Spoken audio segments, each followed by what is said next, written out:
They're all representative. So here's Alabama. So what does Alabama have to say? They say that a person may use deadly physical force and is legally presumed to be justified when, if there's an unlawful and forceful entering of the highly defensible properties. Like I said, most states require both unlawful and forcible, or there's a kidnapping scenario. So you have the intruder scenario or the kidnapping scenario. You don't have to satisfy both. You can satisfy either one. What about North Dakota? North Dakota says an individual is presumed to have held a reasonable fear of imminent peril of death or serious bodily injury when they're dealing with an unlawful and forcible entering of their highly defensible property, or the person they used force against was the kidnapping scenario, had removed or was attempting to remove another individual against their will. Another example, Oklahoma.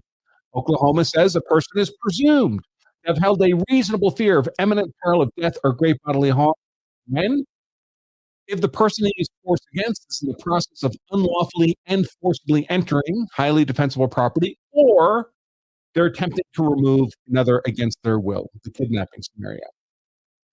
Wyoming.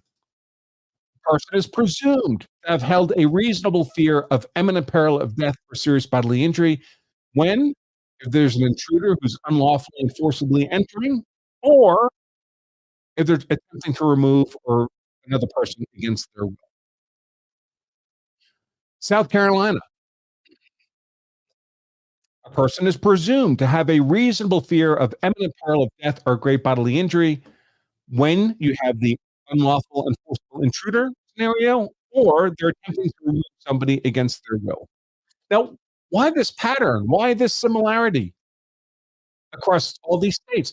Well, there are organizations, folks, that will draft laws they think are generally good laws, and then they will lobby for those laws to be adopted in every state legislature where they think there's any possibility of it being adopted.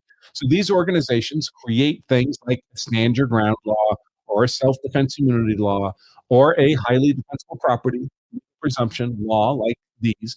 And it goes to various states and says, hey, we'd like it if you would put this into law in your state. And if the states think it's a good idea, they adopt it.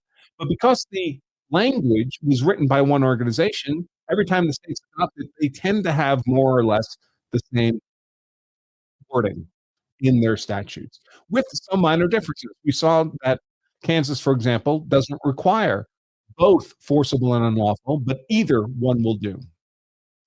In the case of South Dakota, we have another interesting example. A person's presumed to have a reasonable fear of imminent peril of death or great bodily harm if somebody unlawfully enters. So they also don't require forcible. There's no requirement of forcible here under South Dakota law or the kidnapping scenario. Right? So either will work.